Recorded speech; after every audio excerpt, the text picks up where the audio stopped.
اورېدلې مې دي د وخت سره سم د درزیانو نظر هم کمزوري سي، خو په دا کوټه کې د ځوانانو درزیانو نظر هم سم کار نه کوي. دوی و موږ غریبانو ته هم د وزیرانو او صاحبانو په نظر ګوري. واو وروره در واده په ډاله زیاته خرچه کیږي. دا کټ پیس لره ورسه یوه جوړه په 1000 روپۍ موږ واخو، دی بیا راګنډي په څو؟ په 2000 روپۍ. یو خوا ته په دغه فرض روزه کې وروره د کسابانو چړې وي، بلې خوا ته د دوی بیاتیانې وي.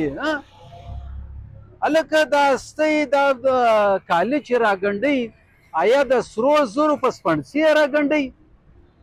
د غلو د سیټانو په حکومت کې غریب اوس مجبوره دی چې په دا اختر کې خدای نخواسته کفن چې دی هغه به اخلي. کم سے کم ګنډل خو یې نسته، چیرې ولاړ سو خدای دې ستی ګریوان در چیرې کړي.